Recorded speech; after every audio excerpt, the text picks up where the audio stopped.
दुनिया के किसी भी हिस्से की, किसी भी कालखंड की कहानी उठाकर देखिए। जब भी कोई आक्रमणकारी किसी दूसरे राज्य या देश पर आक्रमण करता है तो सबसे पहले उनके ग्रंथ नष्ट कर देता है, क्योंकि मनुष्यता को तब तक दास नहीं बनाया जा सकता जब तक उसकी संस्कृति स्वतंत्र है।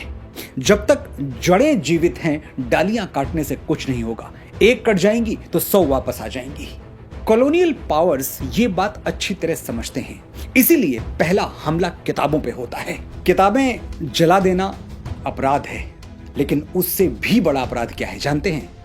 किताबों में कुछ अशोभनीय और असत्य से भरे हुए पन्ने, कुछ प्रसंग जोड़कर उनकी पवित्रता को खंडित कर देना।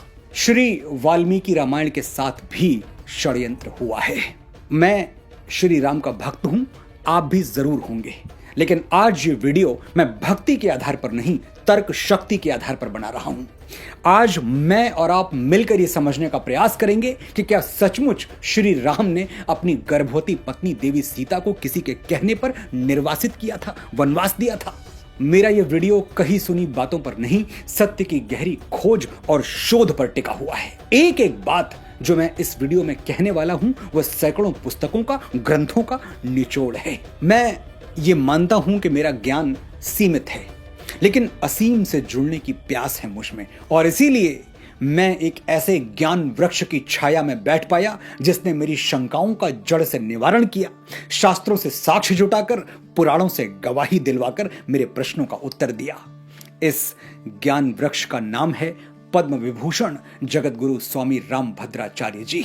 स्वामी जी ने वर्षों की तपस्या और परिश्रम से ऐसे अकाट्य साक्ष्य जुटाए हैं जो भगवान राम के चरित्र पर लगी हुई कालिमा को सदा सदा के लिए धुल देंगे।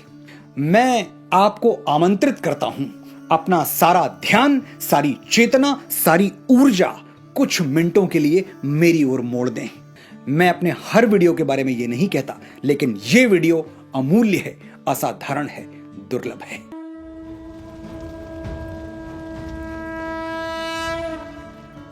प्रचलित कथा यह है कि श्री राम ने रावण को मार दिया।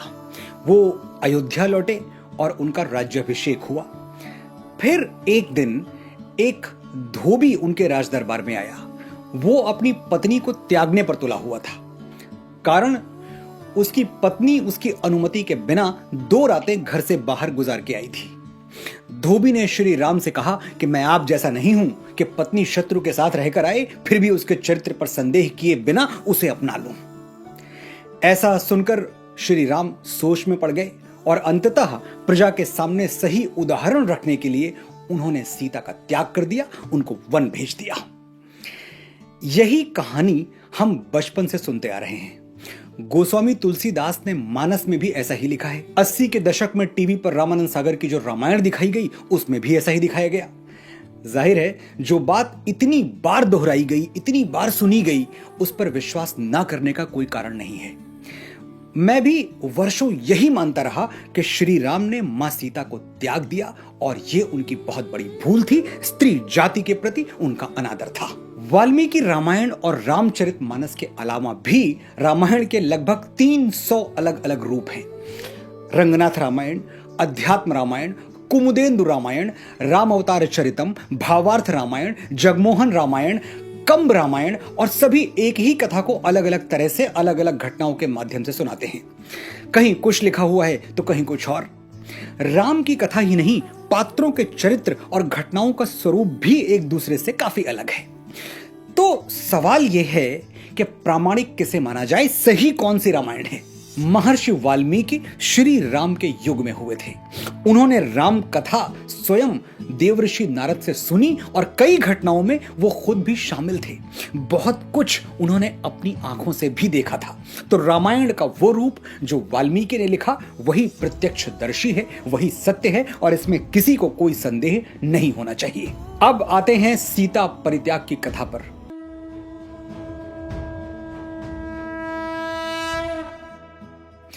ये पूरी कहानी रामायण के उत्तरकांड में लिखी गई है। वो उत्तरकांड, ध्यान से सुनिएगा, वो उत्तरकांड जो ऋषि वाल्मीकि ने कभी लिखा ही नहीं था। बिल्कुल ठीक सुन रहे हैं आप। महर्षि वाल्मीकि ने उत्तरकांड कभी लिखा ही नहीं था। श्री वाल्मीकि रामायण में मूलतः सिर्फ 6 कांड हैं।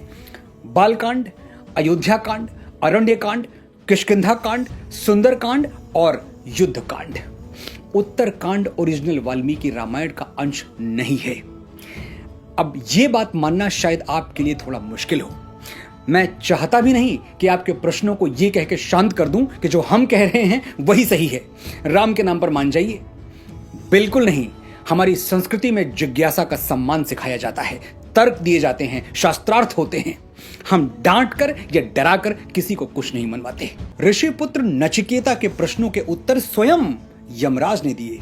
कठोपनिषद की यह कथा बहुत अद्भुत है और बहुत जल्द मैं इस पर एक पूरा वीडियो बनाऊंगा। श्रीमद् भगवद गीता में अर्जुन की शंकाओं का समाधान भगवान कृष्ण 18 अध्यायों तक करते रहे। अर्जुन किसी बच्चे की तरह बार बार एक ही प्रश्न पूछता रहा, सिर्फ शब्द अलग थे, लेकिन कृष्ण पूरे धैर्य के साथ अर्जुन को उत्तर देते रहे जब तक कि अर्जुन की शंका का समाधान नहीं हो गया। आज आप भी तर्क सुनिए और खुले मन से समझने का प्रयास कीजिए कि क्या सचमुच श्री राम ने मां सीता का त्याग किया था।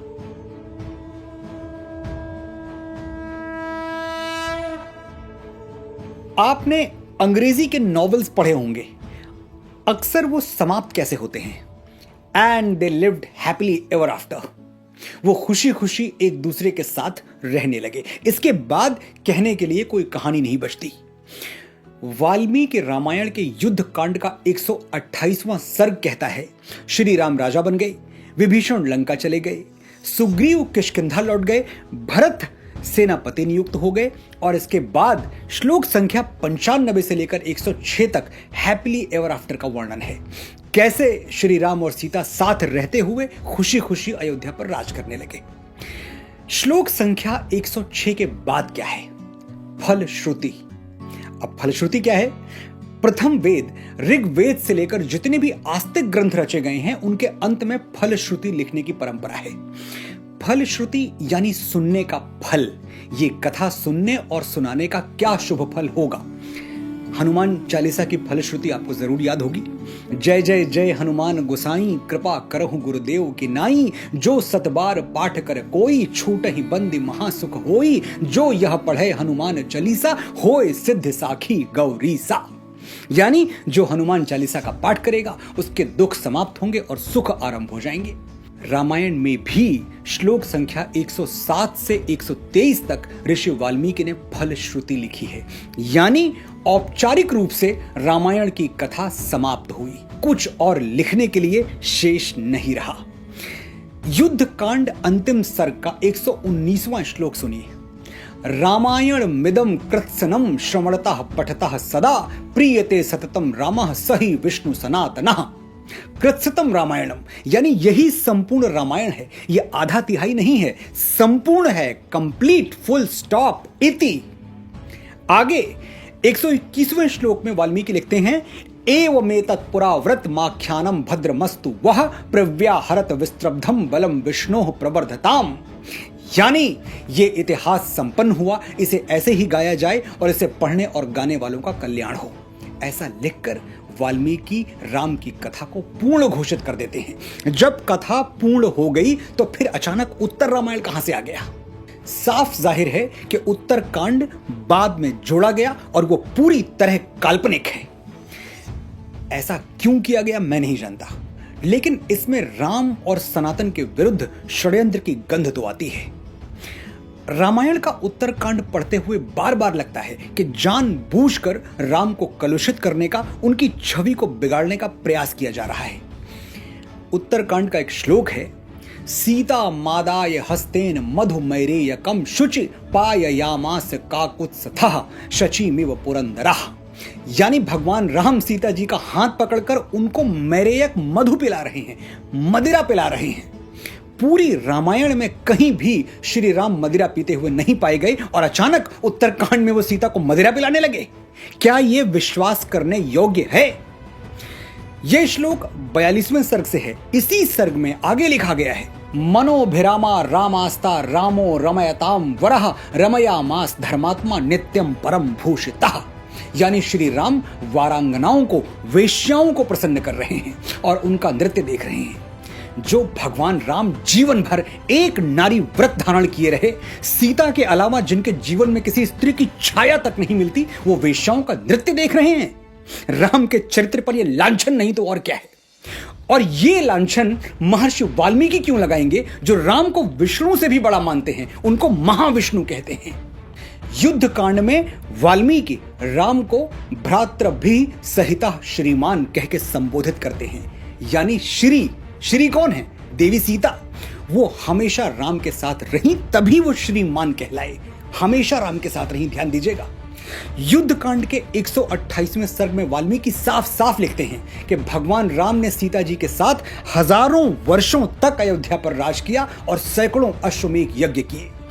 राज्यम 10 सहस्त्राणि प्राप्य वर्षाणि राघवः शताश्वमेघा ना जन्हे सदस्वान भूरि दक्षिणान। जब हजारों वर्षों तक राम सीता के साथ रहे तो वनवास कब दिया? लेकिन यह तो सच है कि अग्नि परीक्षा मां सीता ने दी थी, अयोध्या में नहीं, लंका में। सीता ने रावण वध के बाद अपने निष्कलंक सतीत्व का उदाहरण प्रस्तुत करने के लिए अग्नि परीक्षा दी थी, ना कि राम का संदेह दूर करने के लिए, क्योंकि राम को तो कभी अपनी सीता पर संदेह था ही नहीं। युद्ध कांड के 116वें सर्ग में सीता जी कहती हैं, यथा में हृदयम नित्यम नाप सरपति राघवात तथा लोकस्य साक्षी माम सर्वतः पातु पावकः। यदि मेरा हृदय एक क्षण के लिए भी श्री राम से अलग नहीं रहा तो संपूर्ण लोगों के साक्षी अग्निदेव मेरी रक्षा करें। ये कहकर मां सीता अग्नि में प्रवेश कर गईं और ये अग्नि परीक्षा तीनों लोगों ने देखी। ददृशुस्ताम विशालाक्षीम पतनतीम हव्यवाहनम सीताम सर्वाणि रूपाणि रुक्म वेद निभाम तदा। यानी विशाल नेत्रों वाली सीता जी को अग्नि में प्रवेश करते हुए सर्वाणि रूपाणि ददृशु, संपूर्ण रूपवान व्यक्तियों ने देखा। यदि संपूर्ण व्यक्तियों ने, सबने देखा, तो क्या उस धोबी ने नहीं देखा होगा? सबने देखा कि सीता जी ने अग्नि में प्रवेश किया और उनकी साड़ी का एक सूत भी नहीं जला। देवता, गंधर्व, मानव, कोई ऐसा नहीं था जिसने सीता की अग्नि परीक्षा ना देखी हो, ऐसा वाल्मीकि ने स्पष्ट शब्दों में लिखा है। यानी मां सीता की पवित्रता में संदेह की कोई जगह ही नहीं छोड़ी गई, जो अयोध्या वापस लौटकर कोई उनके सतीत्व पर सवाल उठाए। अग्निदेव ने स्वयं प्रकट होकर श्री राम से कहा कि सीता में कोई पाप या दोष नहीं है, राम आप इन्हें स्वीकार करें। और भगवान राम ने अग्नि के सामने प्रतिज्ञा ली, विशुद्धा त्रिषु लोकेषु मैथिली जनकात्मजा न विहातुम मया शक्या कीर्तिरात्मवता यथा। हे अग्निदेव, मैं आपको वचन देता हूं कि जैसे एक यशस्वी व्यक्ति अपनी कीर्ति का त्याग नहीं करता, मैं जीवन भर सीता का त्याग नहीं करूंगा।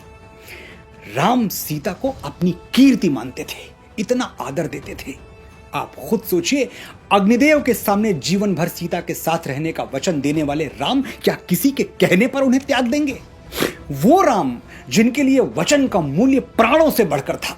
रघुकुल रीति सदा चली आई, प्राण जाए पर वचन न जाई। जो अपने पिता के दिए हुए वचन का मान रखने के लिए राजपाट त्याग कर वनवासी बन जाते हैं, वो स्वयं अपने वचनों की रक्षा के लिए क्या नहीं कर सकते, ये सोचिए। मैंने अपनी बात साक्ष्यों, संदर्भों और सबूतों के साथ कह दी। अब आपको कहना है, जब भी कोई सीता परित्याग को लेकर आपके सामने श्री राम के चरित्र पर प्रश्न उठाए, आपको कहना है कि यह झूठ है, छल है, धोखा है और आप इस कपट का सच जान चुके हैं। आपको कहना है कि श्री राम और सीता सिर्फ एक बार अलग हुए थे, जब रावण ने मां सीता का हरण किया था। उसके बाद वो सदा सदा के लिए एक हो गए और हमेशा एक साथ रहे। ये कहना कठिन है कि उत्तर रामायण नाम का ये झूठ रचा किसने, इसका रचयिता कौन है, ये भ्रम फैलाया किसने। लेकिन शोध करने वाले मानते हैं कि लगभग 2500 साल पहले जब भारत भूमि पर कुछ और भी धर्म पनपने लगे, तब हमारे सनातन ग्रंथों के साथ बड़ी मात्रा में छेड़छाड़ हुई। लक्ष्य था सनातन को छोटा बताकर बाकी धर्मों को बड़ा करना, उनको स्थापित करना। एक सीमा तक यह षड्यंत्र सफल भी हुआ, लेकिन एक दिन हर झूठ से पर्दा उठता है। ये नया भारत है, इसके पांव धरती पर और आंखें आकाश पर हैं। ये भक्ति भी जानता है और तर्क शक्ति भी। यहाँ हर धर्म के लिए जगह है, आदर है, सम्मान है, लेकिन सनातन पर उठने वाली उंगलियां हम और सहन नहीं करेंगे। जय श्री राम, जय मां सीता, जय भारत।